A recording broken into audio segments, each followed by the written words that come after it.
안녕하세요. 황혼 멜로디 김숙자입니다. 은행에서 현금을 인출할 때 꼭 알아두셔야 할 중요한 정보를 말씀드리려고 합니다. 최근 들어 많은 분들이 궁금해하시는 내용이 바로 1,000만 원 이상 현금 인출 시 국세청에 통보되는 시스템에 대한 것입니다.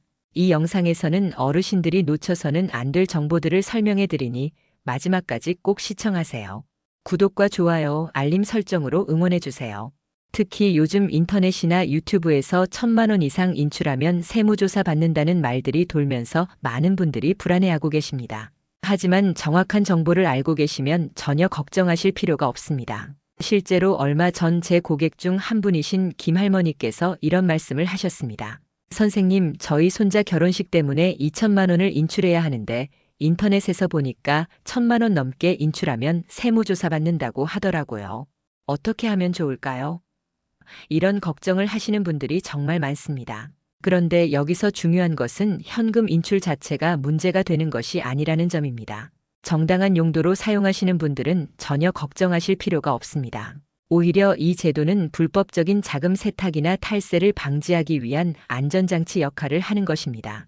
먼저 정확한 제도 내용부터 말씀드리겠습니다. 하루 일 거래일 1,000만 원 이상이란 실질명의자 한 명의 이름으로 된 한 개의 은행 지점 포함 계좌에서 하루 동안 발생한 현금의 입출금별 합계액이 1,000만 원이 넘는 경우를 의미합니다.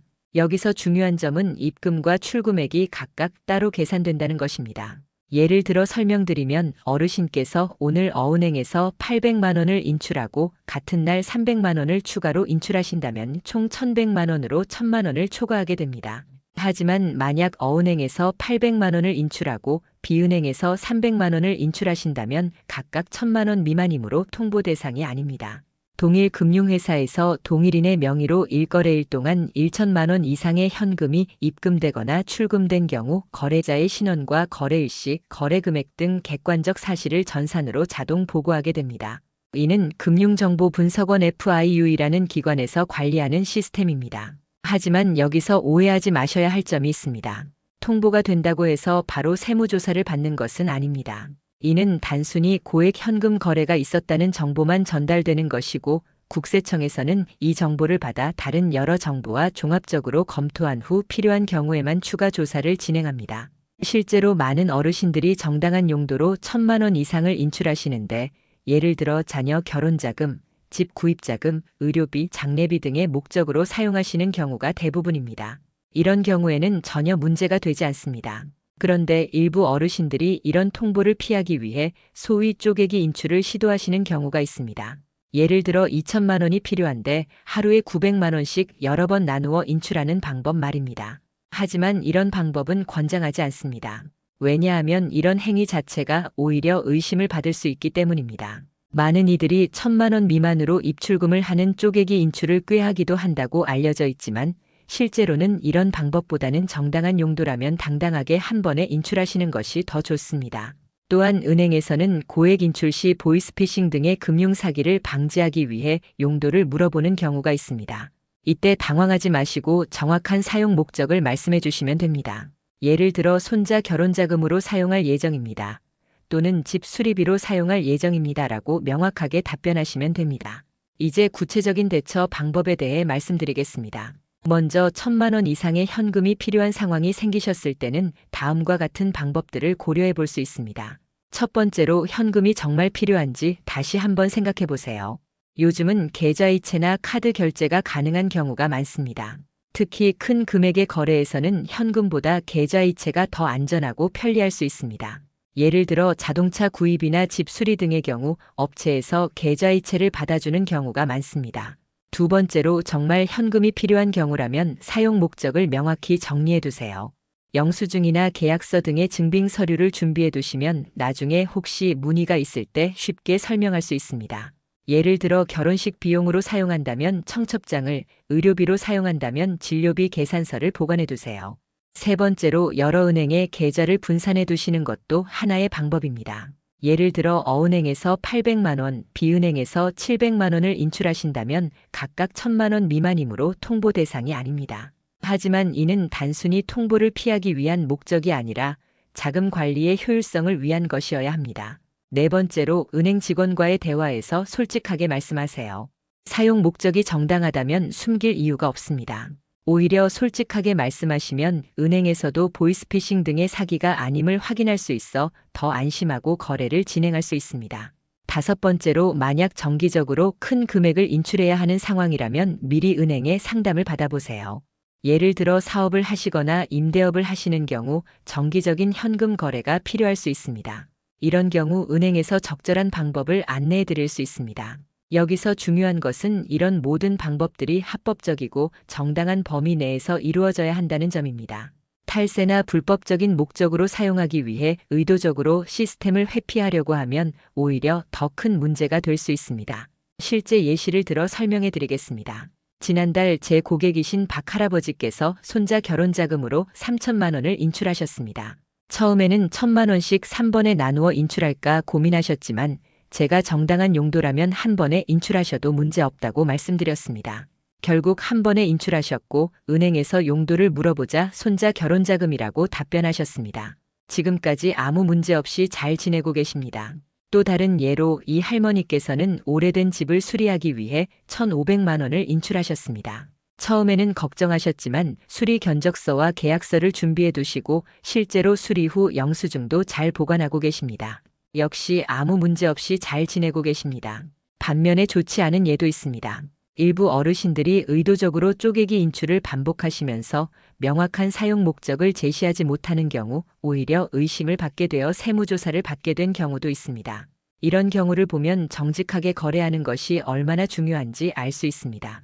이제 여담으로 재미있는 이야기를 하나 해드리겠습니다. 실제로 부자들 중에는 로또를 구매하는 분들이 있습니다. 물론 돈을 벌기 위해서가 아니라 다른 이유에서 말입니다. 로또 복권 당첨금의 경우 25등은 농협은행 각 지점에서 수령할 수 있지만 1등은 농협은행 본점에서만 받을 수 있다고 되어 있습니다.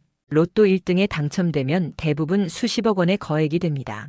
부자들이 로또를 구매하는 이유 중 하나는 바로 이런 거액의 현금을 합법적으로 받을 수 있는 방법이기 때문입니다. 로또 당첨금은 정당한 소득이므로 아무리 큰 금액이라도 문제가 되지 않습니다. 물론 당첨금에는 세금이 부과되지만 그래도 합법적인 현금 취득 방법입니다. 실제로 몇 년 전에 제가 아는 한 사업가분이 이런 말씀을 하신 적이 있습니다. 로또는 합법적으로 큰 현금을 만들 수 있는 유일한 방법 중 하나야. 물론 당첨될 확률은 거의 없지만 그래도 꿈을 사는 거지. 물론 이분은 로또에 큰 돈을 투자하지는 않으시고 가끔 재미로 구매하시는 정도입니다. 이런 이야기를 드리는 이유는 현금 거래에 대한 시각을 다르게 해보자는 것입니다.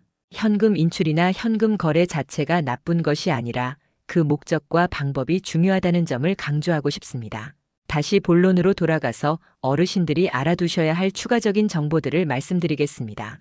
먼저 외화 거래에 대해서도 비슷한 규정이 있습니다. 미화 1만 불 초과 매입 또는 송금 시 국세청에 통보되며 연간 송금 누계액이 미화 1만 불을 초과하는 경우에는 초과 금액에 대해 국세청에 통보됩니다. 해외여행이나 자녀 유학비 등으로 외화가 필요한 경우 이런 규정들을 미리 알아두시면 좋습니다. 또한 이런 통보 시스템은 우리나라뿐만 아니라 전 세계적으로 운영되고 있는 시스템입니다. 이는 국제적인 자금 세탁 방지 노력의 일환이며 건전한 금융거래 질서를 유지하기 위한 것입니다. 만약 어르신께서 통보서를 받으시게 된다면 당황하지 마세요. 고액 현금거래 정보의 제공사실 통보서라는 명칭의 이 문서는 금융정보분석원 FIU의 발신자로 명시되어 있으며 이는 단순히 거래 사실을 알려주는 것뿐입니다. 정당한 거래였다면 전혀 걱정하실 필요가 없습니다. 혹시 세무조사를 받게 되더라도 정당한 거래였다면 증빙 서류를 잘 준비해 두시면 됩니다. 통장 사본, 영수증, 계약서 등을 잘 보관해 두시고 거래 목적을 명확히 설명할 수 있도록 준비해 두세요. 또한 가족들과도 이런 내용들을 공유해 두시면 좋습니다. 특히 자녀분들이 부모님의 고액 현금 거래에 대해 미리 알고 있다면 나중에 문의가 있을 때 함께 설명할 수 있어 더 수월합니다. 마지막으로 가장 중요한 것은 정직한 거래를 하는 것입니다. 정당한 목적으로 사용하시는 현금이라면 아무리 큰 금액이라도 문제가 되지 않습니다. 오히려 이런 시스템들을 회피하려고 하거나 거짓말을 하는 것이 더 큰 문제가 될 수 있습니다. 예를 들어 실제로 의료비로 사용할 예정인데 다른 용도라고 거짓말을 하거나 정당한 거래인데 의도적으로 쪼개서 인출하는 것은 권장하지 않습니다.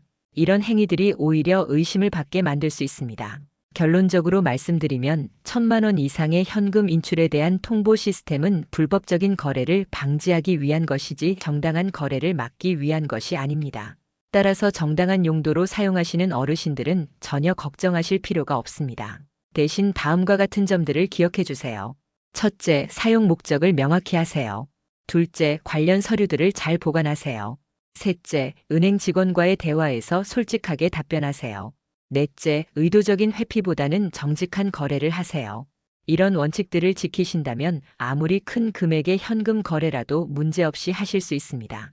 그리고 무엇보다 이런 시스템들이 결국은 우리 모두의 안전한 금융 거래를 위한 것이라는 점을 이해해 주시면 감사하겠습니다. 어르신 여러분의 안전하고 편안한 금융 거래를 위해 이런 정보들을 공유해 드렸습니다. 궁금한 점이나 더 자세한 상담이 필요하시면 언제든지 전문가의 도움을 받아보시기 바랍니다. 감사합니다.